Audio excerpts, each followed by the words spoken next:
My Burbank Talks presents another episode of Meet the Candidate, the show where we invite anyone appearing on the Burbank ballot in the 2024 election to join us here and give our listeners a chance to learn about their background and the issues important to them. Now, let's join our podcast. Hello, Burbank, and hello, 44th District. We're back to another Meet the Candidate segment, and something that's a little different in two ways. One is we're talking about the 44th District Assembly today, and we're also have a wider audience because it's a lot bigger district. How big of a district, you ask? Yeah, I hear your questions. The 44th District includes most of eastern San Fernando Valley. The district cuts a somewhat V-shaped swath throughout LA County from part of Pacoima in the northwest to Los Angeles National Forest above San Tahunga in the northeast, running down through Burbank and northern Glendale to part of Pasadena in the southeast, with a leg then stretching west to the 405 freeway through neighborhoods including Valley Village, North Hollywood, Studio City, and Sherman Oaks. Well, we love redistricting and gerrymandering, don't we? Great things. So, along with myself today, we've got in the studio Ross Benson. Oh, I should grab my microphone and be prepared for this. Sorry about that. I'm late to the game here. This is the first one I've got to sit in. Assembly District 44. I don't think I've ever said that. We also have our candidate, Nick Schultz, who won the primary and is now off for the general election on November 5th. So thanks to coming back. And once again, different because this is the first time we've actually had a candidate on twice. You came in for the primary. Oh, that's right. Now you're here for the general, so we appreciate that. So thank you. We'll get into things. So good to have you with us. Happy to said his district covers, isn't it half of California? It's a lot. About 500,000 residents in total. But looking through this, how many different languages have you had to learn to cover your district here? Not nearly enough, but it is I'll say that in case you have questions, but I will just say it's a surprisingly diverse district, not just in terms of ethnicity and languages, but as you know, the needs of Sunland Tahunga are very different than the needs of Sherman Oaks. I mean, there's common ground, but it's a diverse district. Wow, In fact, let me ask you about that diversity because what are you don't have to deal with the needs of Pasadena or Pacoima or Studio City, or all very, very different diversity, very different economic structures and neighborhoods and single family and multifamily living and the whole thing. So probably a lot of immigrants in some areas. So how are you ready to deal with all that? That's a great question, Craig. So since February or March of last year, so I mean it's been a year and a half, going on 2 years now, I have been walking and talking across this district. I have canvassed in Sunland Tahunga. I've been to Sherman Oaks and everything in between. So I think that prepares me in two ways, because I'm obviously, for better or worse, I'm a known commodity in Burbank, but I've been building relationships for 2 years with stakeholders across the district because they deserve someone who will also be available and pick up the phone and try to help where they can. But I've also done a lot of listening over 2 years. And so whether it is speeding in several of our hillside communities or potholes that need fixing in Studio City, I feel like I've developed a good list of where the needs are. It is a diverse district, but as different as all these communities are, the one thing that I see as a common thread is that across the 44th, we're largely talking about suburban communities immediately outside of a very large metropolitan area. And to differing degrees, you have these smaller communities that are dealing with big city problems and don't necessarily have all the resources and tools that they'd really like to have in addressing a homeless crisis or in a housing affordability crisis or climate change. So that's where I look at it and I say, okay, maybe traffic patterns are different, but at the end of the day, all across the 44th is just one example. We're dealing with an insurance crisis where people are losing their coverage, and that impacts everybody similarly, no matter where you call home. So in that way, I find a lot of commonality with what we're seeing across the 44th. Well, let's, I went to your website, took a look at it, and saw you had some bullet points that you really want to focus on. So I'm going to bring up some of these bullet points and let you expand upon them and let people hear your opinions and your views on them. So let's start off with protecting our environment, which I'm sure is a big thing nowadays everywhere. Oh yeah. So, I would say in a nutshell, here's what I see. The 44th is like the rest of California grappling with climate change. We have diminishing supplies of fresh, clean, drinkable water.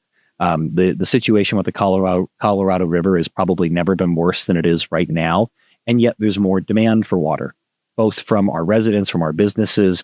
And so what I would say is that in the legislature here, I don't think that we have nearly enough water policy experts. And I'm not saying that I'm that guy yet, but it's an area that I really want to develop an expertise in. And I think that we need to be talking about, yes, for communities in Southern California like Burbank, how we keep the water that we're importing, how we keep that supply moving. But we also need to be more efficient, especially in new construction, with how we use and reuse that water. We need to be using more recycled water for irrigation and landscape maintenance. And something I'm really excited about is direct potable reuse. The idea of taking this gray water, the water that's going down your shower drain, for example, and converting that into safe, drinkable water. Now, that is an incredibly expensive but proven technology. But if we can develop that on the scale that I think we can, that could do so much to really alleviate our water crisis. Well, we have this little pond next to us here in California called the Pacific Ocean. Yeah. And as smart as we are, and we can send men to the moon and all these things, why are we not be able to develop a way, and I hear it's very, very expensive, Yeah. to take the salt out of the water. Mhm. But why can we not find a way to streamline that? We've got an abundant water source right next to us that we seem that we can't tap into. I think it's exactly what you were hitting on, Craig. It's two things. There's the political dynamic, and then there's just the cost. I mean, it's expensive, and direct potable reuse, that gray water to clean water, that's expensive too. And so I'll start on that point. It's very expensive for cities, whether it's LA or Burbank, to pilot that technology. I think that's infrastructure that we need more state leadership and funding on, because it's expensive to develop the facilities to do that. And that's where the state can be better. Politically, desalination is it's a political football. That's what I was looking for, by the way. You got it. That's a tongue twister in itself, isn't it? I've practiced it. So yeah, it's a political football because the concept is great, but then of course, you're going to have environmental impacts when you're not only cleaning and purifying and desalinating the water, but then you're moving it from offshore into the valley.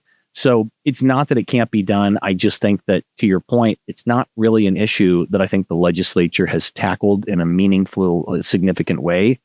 And when I look at the next 10 years, I think about Ross. I know, our shared friend, Bob Frutos, used to always say water is life in California.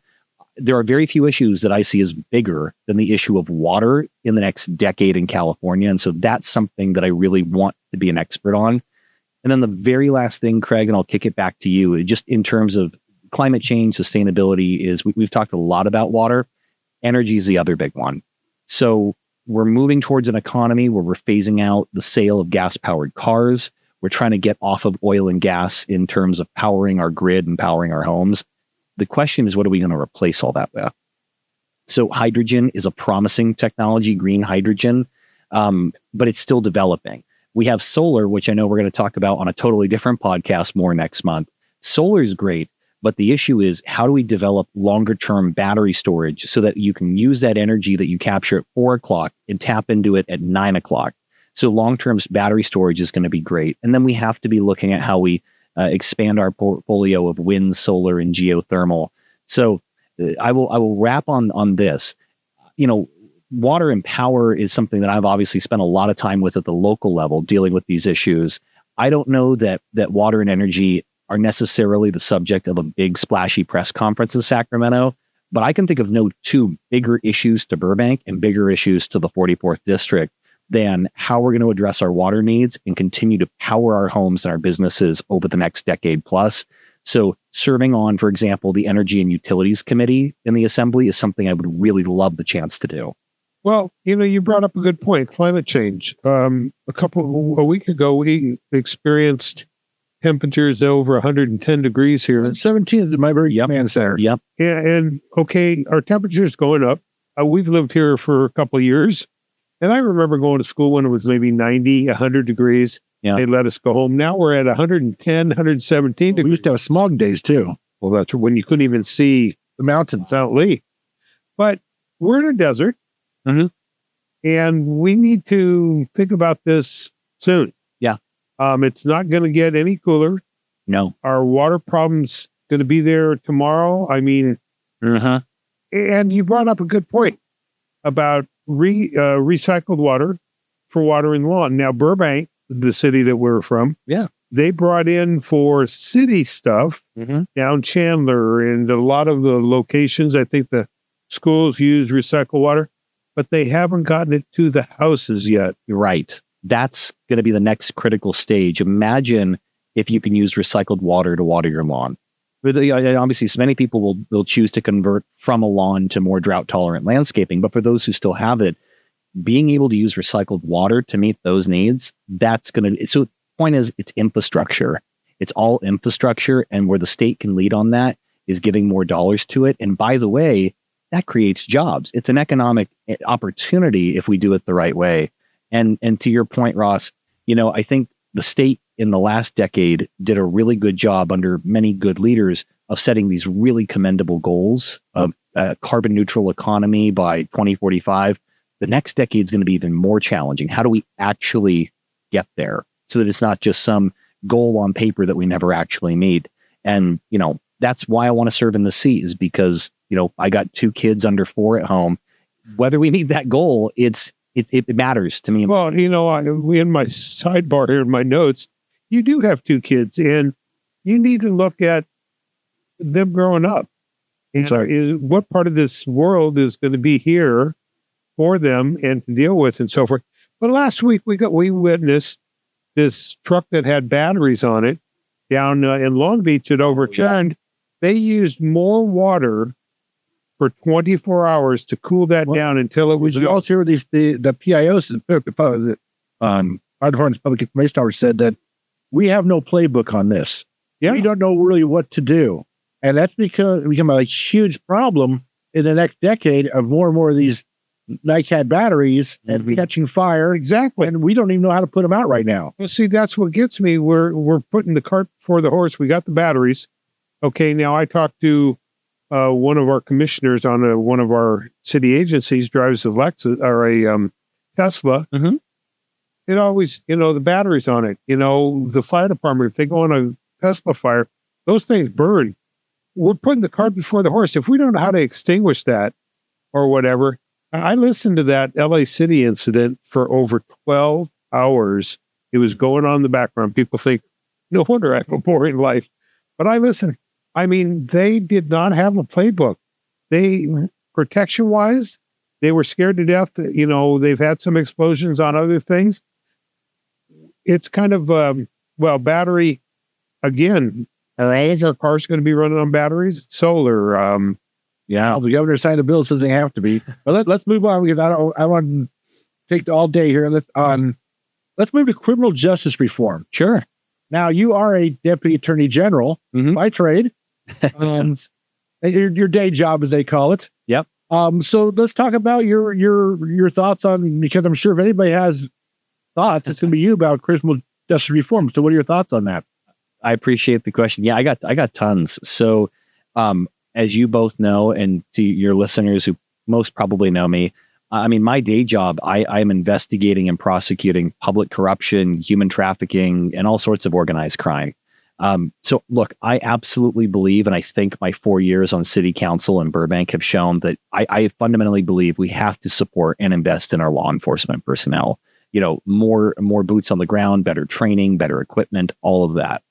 But what I've also seen is that, look, you can have an officer on every street corner, but all you're doing is responding to crime. It's reactive.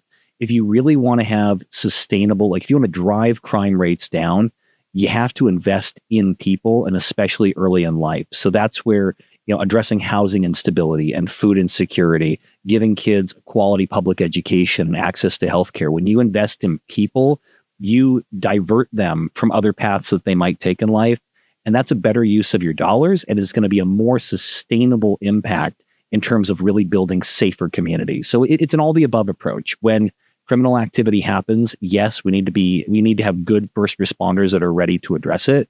But, for every dollar you put there, put $2 or $3 into investing in people and building that human capital. That's the best way to have safety. Well, I always hear, a lot of cops on, but it's also mental health issues too. And there's a huge problem with not enough mental health people in the field.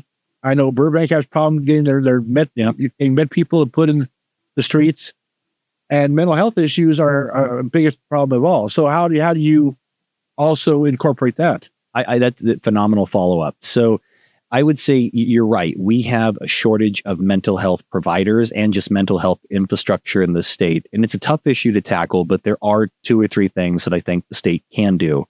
So the state is responsible for the licensing of professional officials. So everything from accountants and doctors to lawyers, everyone's licensed by the state. So we should be looking at how we can speed up and get more folks that are in learning, in training, that are new to the field, get them into positions to have licensing, even with supervision, faster. It's also really expensive and cumbersome. Just the administrative burdens to getting your license, it can discourage many people from doing it. So we have to look at where we can cut back the red tape and make it easier for people to enter this profession. And here's the big one. It's compensation. You want to go into the mental health field, you can get a master's level degree and be at or near the federal poverty line. The money simply isn't there. So raising the wage and raising compensation so that people want to enter these professions, that's going to solve the biggest issue. And that's just not having enough providers. The other aspect is just going to be really bolstering the communication between state and county and local resources so it's more available. Well, you bring up the point about education. Mm-hmm. We continue to hear that the school districts don't have money. Yeah. The kids, they give them. Not to interrupt you, but go ahead and answer your question. Let's get into education a little bit here. Sure. It always comes down to money. And I know Craig and I, we have mentioned it before. This lottery that you win the lottery, the school district gets money, but, we need it for something else, so we're going to take it. Well, I think what's happened, and not to take this over, but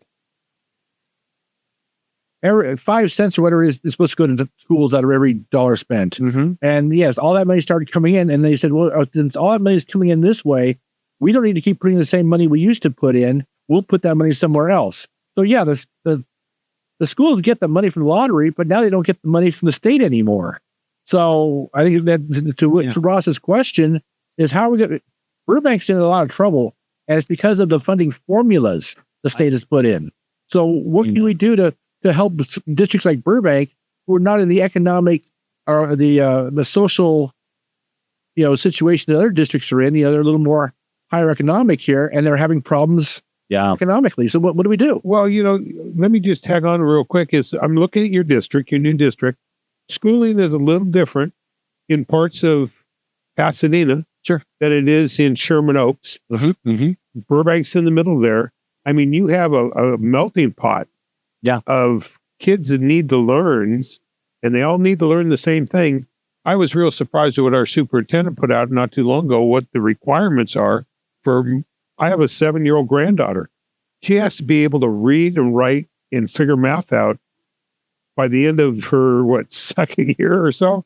It's blowing me away. Yeah. But some of these kids are not making it. And again, it comes down to money, education. I totally agree. And kind of piggybacking off of your point, Ross, and then I'll get back to your question, Craig.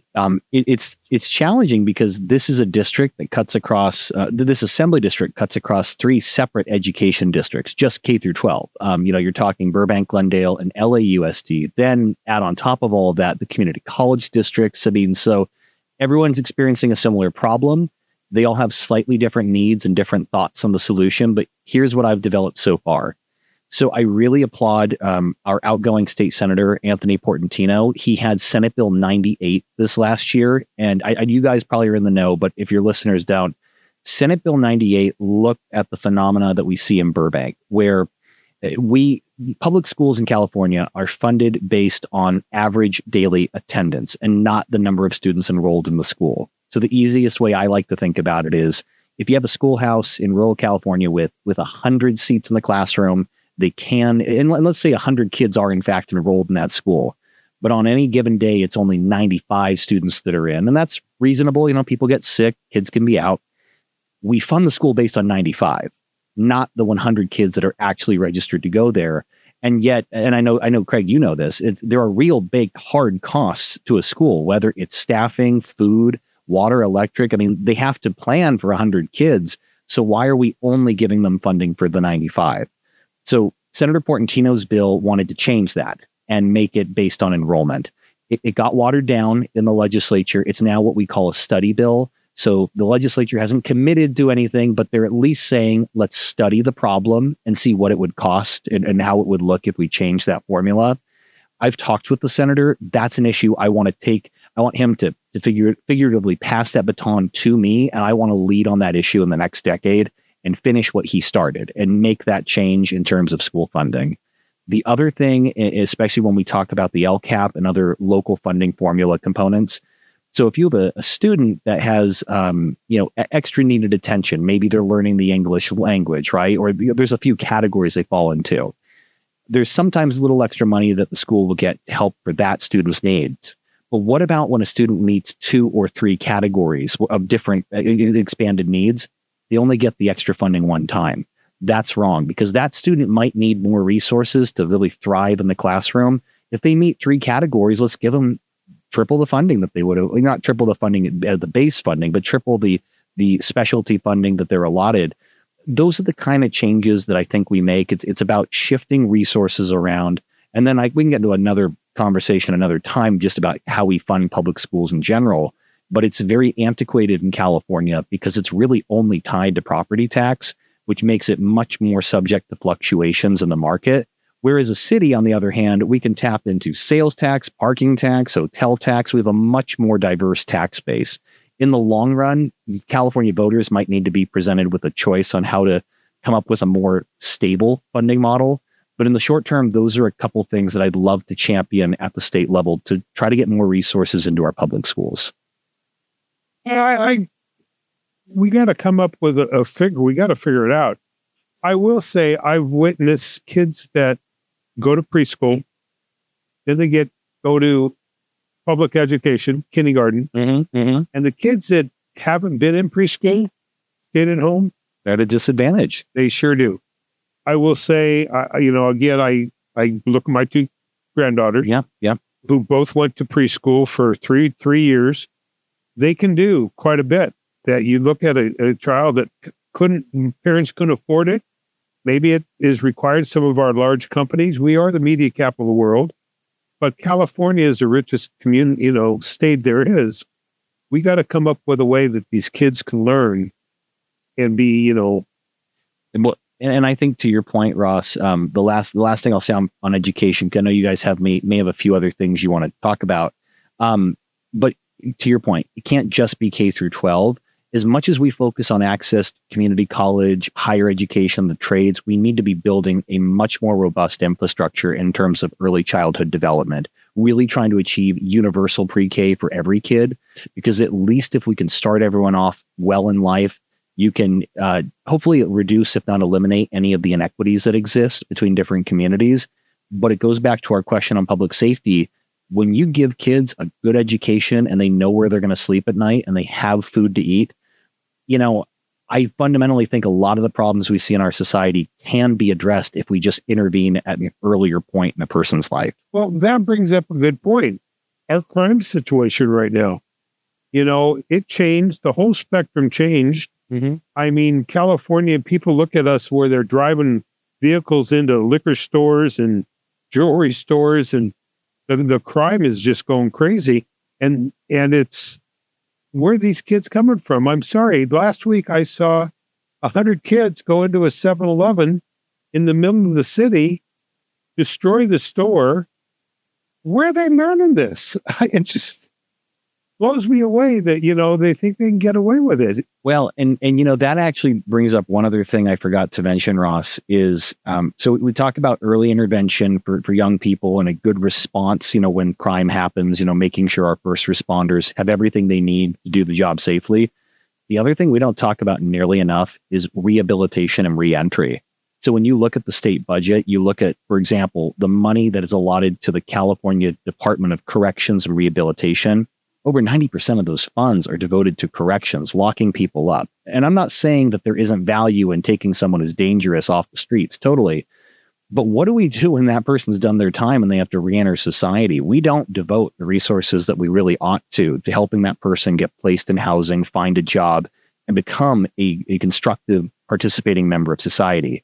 Because we don't make that investment, no wonder we see recidivism rates where we do. So I think it goes back to something I've said a few times now on the Burbank City Council. A budget's a reflection of your values. We want safe communities, but we want lasting safe communities. So that means investing in law enforcement, sure, but it also means we want to divert people from entering the justice system altogether. And if there's a chance to give them a real second path in life, we should make that investment. Some of these guys that are getting out that are doing great things, and you hear their story, it's just like you want to slap yourself and go, God, why can't we get more people that are, doing this and so forth and have great jobs and so forth? I agree. We could actually do a podcast on every one of these issues itself because they're all complicated, no easy answer issues. Let's move on to something right now. It's a very hot button issue in California. We have a couple state propositions about rent control and all that and housing. But let's talk about affordable housing. Sure. Because right now that's a huge thing. Landlords have good points. Renters have good points. California is a very hard state to live in. It's just a very expensive state. Yep. So what are your thoughts on affordable housing? Well, we don't have nearly enough of it.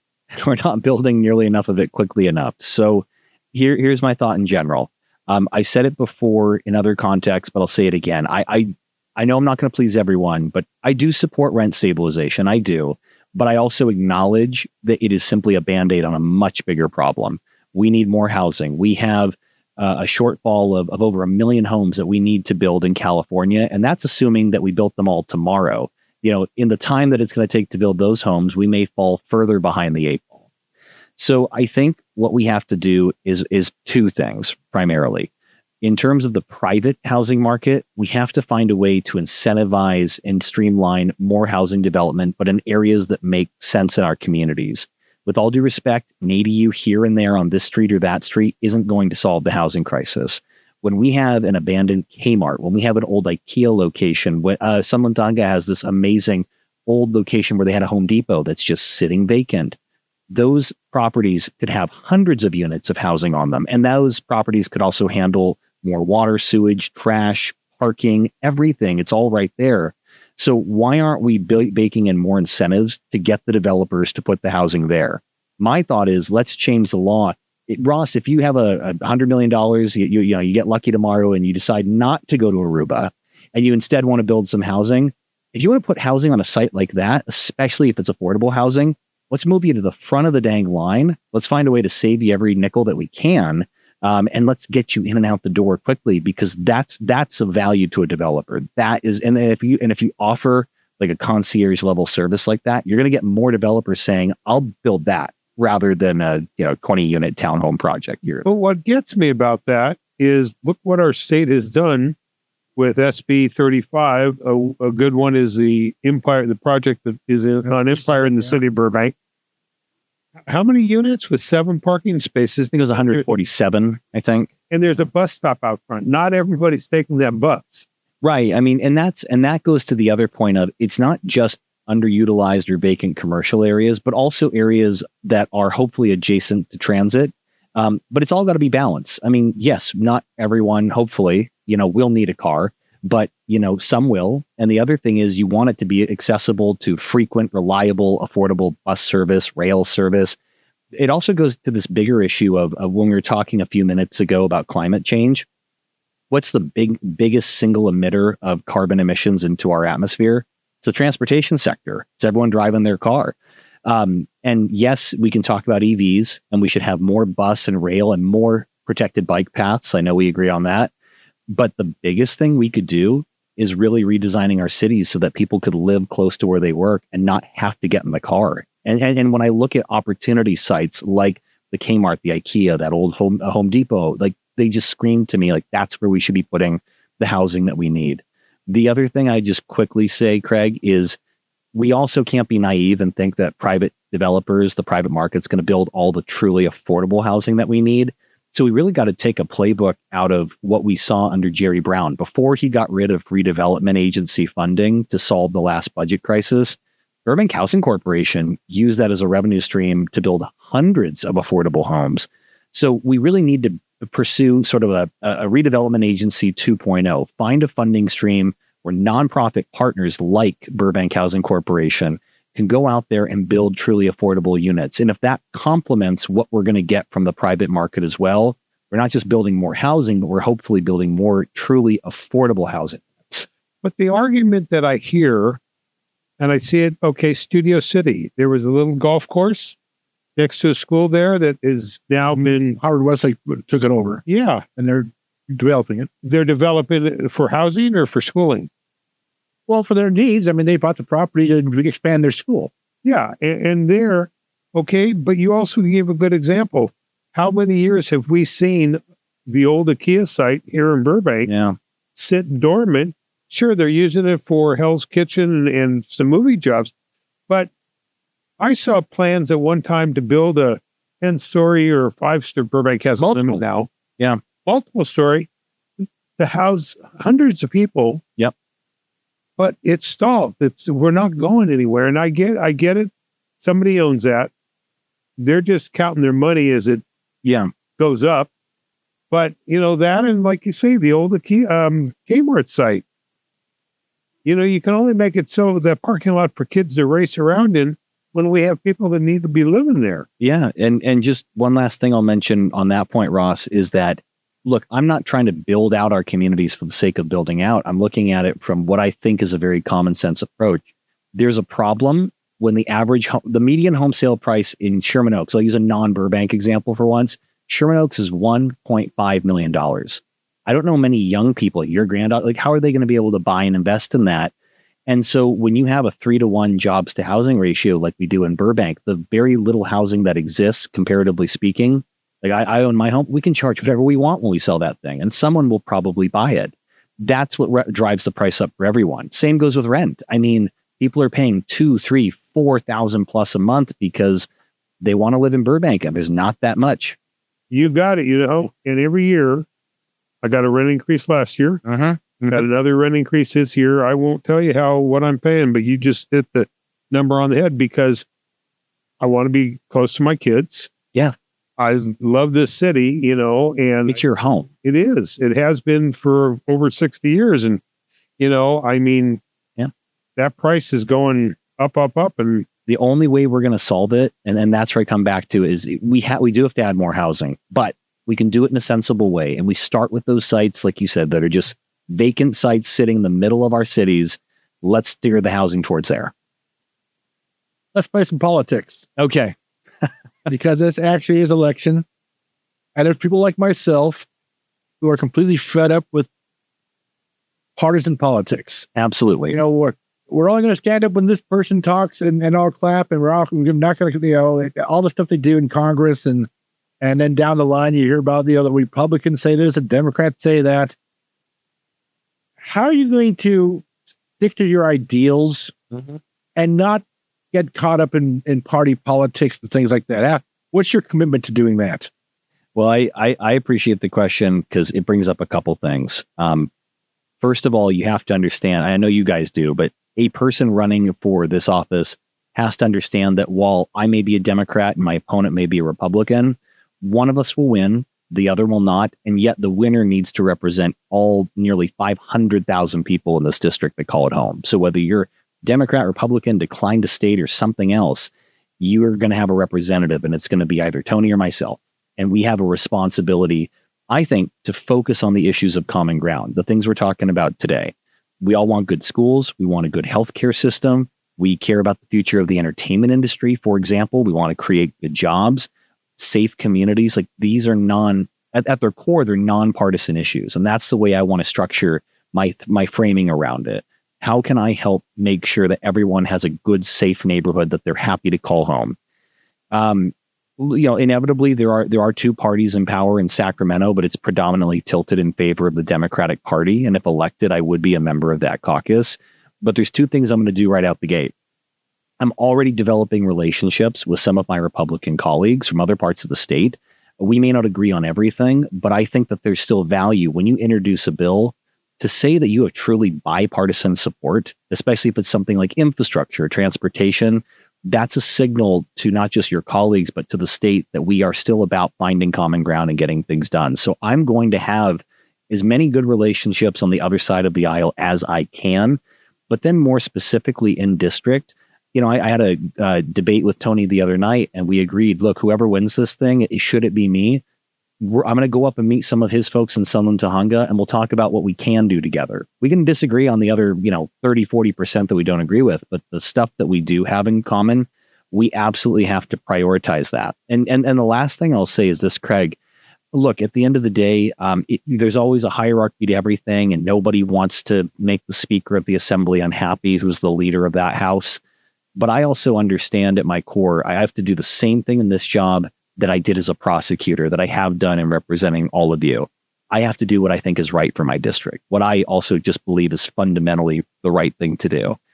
If I'm asked to do something by the leadership team or by the speaker that I don't personally agree with, that I can't sit at this table with you guys and explain why I did it, I'm willing to risk making the speaker unhappy, but to be able to live with myself and look you in the eye and say, I think I did what I thought was right. That's my top priority. And I also think if you're doing your job, you're not going to agree with anyone 100% of the time. And so the way I would approach it is I'd go right into the speaker's office and say, look, I have tremendous respect for you. I'm with you on 98% of things, but on this thing, I have to be with the people of my district. It's not personal, but I have to break with you on this one. That, sir, I was going to hold you to. Okay. We'll see down the line. Deal. Real quick, you talked about your opponent. Oh, yeah. Tell us how you differ from him. What is the difference between you and him? More hair on his head. Oh, that's not a reason. No, I would say there's two primary differences. You can look at his website and mine, and you can see policy. And I won't go through all of them, but there are immense policy differences. I'm very concerned and a proponent of public education. I think Tony has a different way of looking at public education. In terms of climate change, I believe it's here and it's real and not a hoax. So there are policy differences that are enormous. And I will just say to your viewers and your listeners, research the two of us and you will see those differences really quickly. But look, Tony's not a bad guy. At the end of the day, he sees the world his way. And there is at least probably a quarter of this district that sees it the way that he does. I am optimistic that come November, the majority of the district is going to see the world the way that I do. But I will say this, politics aside, policies aside, the one big difference is that Tony he would be a newcomer to the political scene, first time in office, and that's not a bad thing. I actually agree with you on that, Craig. It's nice to see new names, like new blood in politics. But I took office at the height of the pandemic, and nothing I did alone. I mean, it was part of a lot of great people on a team guiding the city of Burbank. But I took office at the height of the pandemic. We not only reopened our economy and eliminated a budget deficit, I think Burbank's come out stronger. Although there's still issues, I still think we're moving in the right direction post-pandemic. That is experience that I think we need in Sacramento right now. Sacramento is facing a $70 billion with a capital B budget deficit in the upcoming year. Granted, our budget deficit in Burbank was only $12 million, but I have rectified and remedied as part of a team that large of a budget deficit. That's the kind of experience that I don't think Tony has. And it's the kind of experience that I think we really need in Sacramento right now. Because all the big picture things that I want to do, if you can't take care of your financial affairs and get your house in order and fix that budget deficit into a surplus, you're not going to be able to get very far on anything else. So that's my top priority. And the very last thing I'll say on that, Craig, is I think that that's where we are having some traction and getting support from decline to state and non-democratic voters, is my commitment to being financially responsible, fiscally responsible first and foremost. That's going to be the very first thing I tackle out of the gate, is fixing that budget. Well, I didn't bring it up in the beginning, but I know for your local, for Burbank, you are the mayor of Burbank still. When you decided to run long many months ago, you had explained it to me pretty well that we won't have anybody if you decided not to run. Mm-hmm. Burbank does not have anybody up in the assembly. Yeah. And that was one of the reasons why you've chosen to run is you wanted Burbank, a voice to Burbank. Yeah. And we didn't have anybody because Laura's going to be moving on and so forth. And that was the reason you chose to run for assembly, because I know some people are still quite sore about that. You came in and just boom, but you explained it to me pretty well. Yeah. Because you wanted Burbank to be represented. You know Burbank pretty well. And who's going to fight for Burbank if you didn't? I don't know if Tony would or whoever you're, another person running, but I'm glad you have some experience, not only with your legal background, but also how the city operates and so forth. So, well, I appreciate that. And yeah, look, I'll do everything I can to represent the entirety of the district, but Burbank's my home. It's where we're raising our kids. And contrary to some rumors that were out there, no, we're not moving. Like win or lose, like we're staying in Burbank. So what's happening in our city, the issues that our city is facing, and that goes to North Glendale too. There's a lot of commonality between our two cities. Those are they're going to have a huge impact on my perspective as I'm arguing for and against legislation coming out of Sacramento that could impact our community. So yeah, I put my name forward because I think I want to, and I think I can do a very good job serving Burbank in this new capacity. And I'm excited by the prospect. Well, we learned Senator Portino now lives in Burbank, even though he's termed out and leaving office pretty soon. But when you get to see somebody on a weekly basis or so forth at some community event, we'll be seeing you. You will. A lot more stuff. All righty. Well, we're at about the end of the show here. And what we always do at the end is you know where your camera is. And I tell people, look in that camera and take whatever time you want to take and tell the voter why, when they get their little ballot in the mail very soon now, why they should be checking right next to your name on that ballot to send back in. So the time is yours. Well, thanks, Craig. The first thing I would say is if you're at all on the fence or you want to learn more, you can go to votenickschultz.com and you can read about my background and things that I want to do on your behalf. But the one thing I'd wrap with is this. In 2 years, I've walked every corner of this district. It's worn through a couple pairs of sneakers. And I will tell you that there's a lot of issues facing the 44th, but the one word that keeps coming up is affordability. Cost of everything's through the roof. Rent's up, housing prices are up, gas and groceries are up. And it's crushing working people and it's crushing the middle class. And it's impacting not only my family, but everyone that I know and I care about. So I'm not going to sit here and BS any of you and tell you that I have all the answers. And anyone who does that is your stereotypical politician. I don't have all the answers. But what I can tell you to a point that you made earlier, Ross, is that these issues, whether it's public education, healthcare, the future of the entertainment industry, these issues matter to me. They matter to my family, to my kids. It's important to you and it's important to me. And I'm going to fight like hell over the next 2 years to do everything that I can to not only safeguard our way of life, but to really improve quality of life for all of you. And I wouldn't be standing here or sitting here, as the case might be, asking for your support if I did not believe in my heart that I am the right person for the job, the most qualified for the job, the most ready to go on day one. That is the only reason that I'm in this race. So you do have 2 choices on November 5th. I encourage you to do your homework, look at my website. I am going to give the phone number out, guys, as I always do, 818-806-9392. If you have a question, a concern, comment, an idea, you can text me, you can call me. I want to hear from you. I want to earn your support. And frankly, I'm going to need you if and when we win, because winning an election's the easy part. The hard part's actually getting to Sacramento, not losing yourself in that madness, to your point, Craig, and getting things done. And that's where I'm going to need every good idea and every ally that I can to get it done. So thank you all so much. Very good. Nick Schultz, we appreciate it. Ross, thanks for you joining us today. That's it for another Meet the Candidate episode. This is Craig Sherwood. And once again saying, if you appear on the ballot in Burbank in any race, all you got to do is email us at news@myburbank.com and we'll be glad to have you on the show. So all you do is request it and you will be on also. So many candidates have, but we're still waiting to hear from a few more. So that's it for another day. Thank you very much for watching or listening, and we will see you next time. Thank you for watching the latest My Burbank video. If you have it in your heart, please consider helping us by clicking on the super thanks down below. Or even better, go to our channel and consider a membership. Your support is what keeps My Burbank going strong.